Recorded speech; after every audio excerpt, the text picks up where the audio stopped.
Yang saya pernah dengar dari seorang motivator ya terkenal, dia pernah menceritakan ini ya, ada 4 pesan tradisi orang China ya. Jadi dia bilang seperti ini, kenapa orang-orang China itu kebanyakan sukses ya? Nggak hanya di Indonesia, di semua negara itu rata-rata orang yang keturunan Cina itu yang sukses. Karena mereka waktu mendidik anaknya, mereka memberikan 4 pesan ini kepada anak dan keturunan mereka ya. Kenapa orang-orang yang China ini kebanyakan mereka sukses? Ya contohnya kalau di Indonesia itu kan ada daftar konglomerat ya. Coba dihitung. Berapa yang keturunan orang China? Kebanyakan ya. Hanya ada satu yang keturunan orang India. Tapi selebihnya itu kebanyakan keturunan orang China. Nah, di sini kita perlu simak apa yang mereka ajarkan kepada anak-anak dan cucu-cucu mereka sampai mereka bisa turun-temurun jarang orang Cina itu miskin. Nah, kesatu, pesan orang tradisi Cina adalah jangan pernah miskin karena tidak akan ada yang memberi Anda uang. Ingat Bapak Ibu, Anda miskin nggak ada yang peduli dengan Anda, nggak akan ada orang yang tiba-tiba datang ini loh, satu gerobak uang, nggak akan ada Bapak Ibu. Jadi jangan pernah takut ya sebagai tangan yang di atas itu lebih baik daripada tangan yang di bawah. Ya, ada orang-orang yang mentalnya hanya meminta, mengemis ya. Lebih baik kita yang memberi. Makanya jangan takut kaya, Bapak Ibu. Kaya itu tidak dosa. Tidak pernah ada kitab suci yang bilang jangan jadi orang kaya. Karena kaya itu dosa. Nggak ada, Bapak Ibu. Anda boleh cari. Ya. Karena kaya itu tidak dosa. Tapi kalau kayanya mengutamakan uang di atas Tuhan, itu baru dosa. Ya, dia menjadikan Tuhannya itu uang. Nah, itu baru dosa. Kalau kita mengutamakan Tuhan, lalu kalau Tuhan memberkati kita dengan uang, uang itu hanya sebagai alat yang bisa kita pakai untuk membantu orang. Itu nggak dosa. Jadi jangan takut kaya. Makanya orang Cina dia bilang apa? Jangan pernah miskin karena tidak akan ada yang memberi Anda uang. Seandainya kita kaya pun lebih baik jangan kasih uang. Kenapa? Karena kita sedang menjebloskan dia ke jurang yang lebih dalam. Lebih baik ajarkan cara menghasilkan uang. Karena kalau kita kasih ikan, ibaratnya dia hanya bisa makan 1 hari. Tapi kalau kita ajarkan dia memancing ikan, dia bisa makan seumur hidup mereka. Ya, makanya pesan pertama, jangan pernah miskin karena tidak akan ada yang memberi Anda uang. Pesan tradisi Cina yang kedua adalah jangan pernah mengeluh karena tidak akan ada yang datang menolong Anda. Sekarang sudah zaman internet, Bapak Ibu ya. Semua pasti punya sosial media. Sedikit-sedikit mengeluh di sosmed. Hari ini laki gua nggak peduli dengan gua. Dengan harapan apa? Ada yang datang nolong kan? Padahal ya, ada 2 kemungkinan pada saat orang membaca keluhan Anda. Pertama, dia senang Anda sedang susah. Syukurin lu. Lagi susah ya sama suami. Seneng dia. Ya. Kedua, orang ini tidak peduli atau atas kesusahan Anda. Ya. Jadi jangan pernah mengeluh. Komplain ya, mengeluh tentang ekonomi negara Anda, mengeluh tentang bos Anda, gajinya pelit, mengeluh tentang teman kerja Anda. Nggak ada yang peduli, Bapak Ibu. Waktu Anda keluarkan keluhan ini, Anda pikir orang yang dengerin keluhan Anda itu senang? Kuping dia panas. Ketemu lu, omongannya keluhan, terus nggak ada yang lain ya? Ada gak sih hal-hal yang positif yang keluar dari mulut kamu? Yang ada cuman keluhan ini, keluhan itu, keluhan ini, inilah ini, macet lah, hujan ini mulu, panas lah, hujan salah, panas salah, ya. Nggak ada yang benar. Nggak akan ada yang datang menolong Anda. Ya. Makanya jangan pernah mengeluh. Kesatu, orang senang Anda sedang kesulitan. Kedua, orang tidak peduli. Nah, pesan yang ketiga dari tradisi Cina ini. Jangan pernah mengandalkan orang lain karena hanya diri Anda yang paling bisa diandalkan.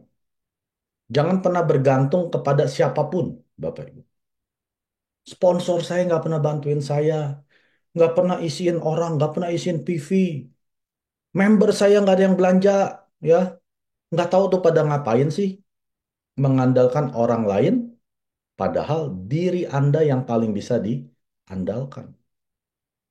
Kalau sponsor Anda nggak ada kerjaan apa-apa, Anda yang kerjain untuk jaringan Anda. Sponsor Anda nggak bikinin home party, Anda yang bikinin home party untuk jaringan Anda. Member Anda nggak ada yang belanja, Anda yang belanja buat sponsor Anda. Anda lah yang jadi orang yang diandalkan oleh sponsor ataupun jaringan Anda. Ya, jangan pernah ngandalin siapapun. Saya nggak bisa jadi sales master karena nggak ada yang belanja. Cari orang yang mau belanja. Atomi adalah bisnis jaringan konsumen. Kalau nggak ada yang belanja, berarti nggak ada yang jadi konsumen. Cari konsumen baru. Jangan ngandelin orang yang sudah ada. Cari. Orang masih banyak, Bapak Ibu. Di luar sana di Indonesia ada 278 juta manusia. Kalau kita punya teman 10 nggak ada yang belanja, wah dunia sudah habis ya. Padahal masih ada 278 juta orang di luar sana yang bisa kita perkenalkan Atomi. Cari dong. Ya, jangan ngandelin orang. Andalkan diri sendiri. Karena kesuksesan Anda yang tentukan, bukan orang lain. Saya nggak bisa jadi Diamond Master karena Sales Master saya nggak ada yang mau jadi naik. Cari orang yang mau naik. Andalkan diri sendiri untuk mencari. Ya, jangan pernah ngandelin siapapun kecuali Tuhan. Ya, kedua diri Anda. Pesan tradisi Cina yang terakhir yang keempat. Jangan mencari simpati atas kekalahan Anda karena tidak akan ada orang yang ingin Anda menang. Ya, kalau Anda gagal, misalkan Anda berserang, ya bertemu 100 orang sehari, go 100, nggak ada yang mau join misalkan ya.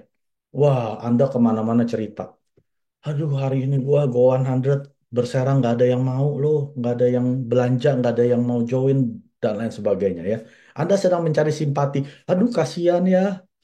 Padahal mereka lagi seneng. Anda nggak ada yang gabung, nggak ada yang belanja.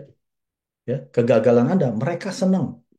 Karena tidak ada orang yang ingin Anda menang dari mereka. Anda mesti paham dulu.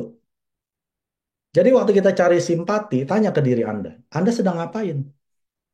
Anda sedang cari simpati orang supaya menyenangkan hati Anda. Udah nggak apa-apa, nggak apa-apa.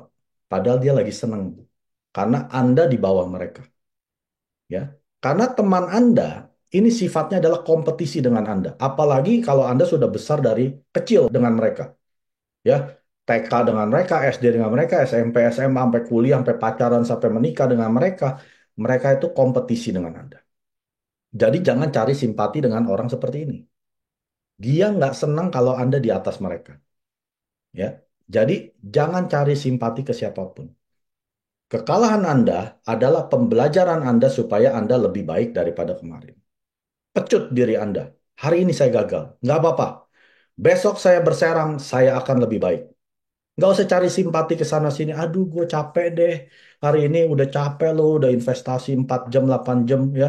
Keliling, buang bensin, nggak ada yang mau. Nggak ada yang dengerin gue tentang atomi. Nggak usah cari simpati. Simpan ke diri Anda, laporan ke Tuhannya Anda. Kegagalan Anda hari ini sedang membangun Anda lebih kuat besok.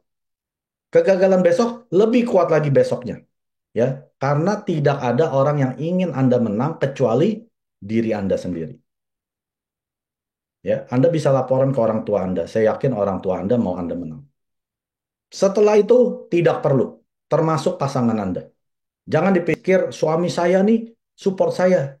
Kalau dia support, dia harusnya duduk di ruang Zoom malam hari ini.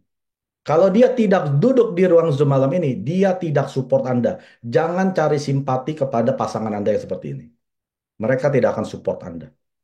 Cari orang yang bisa menyupport Anda dengan duduk bersama dengan Anda. Ya, dengan kekalahan Anda mereka duduk sama-sama dengan Anda, nangis bersama-sama. Ya, itu baru orang yang support. Baru Anda bisa mungkin dapat simpati dengan mereka. Kalau enggak pun enggak apa-apa. Ya, simpan.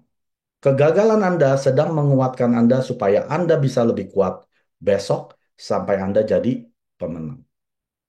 Oke, nah 4 pesan tradisi Cina ini Anda wajib nggak hanya hafal, Bapak Ibu. Nggak hanya tahu seperti profesor. Anda harus lakukan. Terutama yang pertama, ya. Kalau kita terlahir di keluarga miskin, itu bukan salah kita. Kita nggak bisa milih.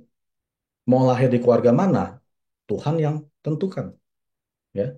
Tapi bukan artinya, ya, Nasib kita meninggal dalam keadaan miskin itu bukan Tuhan yang tentukan.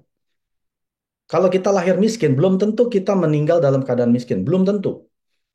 Kita kalau sekolah, hitung deh, Anda sekolah 20 tahun. Ya. Anda meninggal usia 70 tahun. Berarti Anda punya 50 tahun untuk merubah nasib Anda. Ini adalah peluang Anda di mana Anda bisa keluar dari kemiskinan.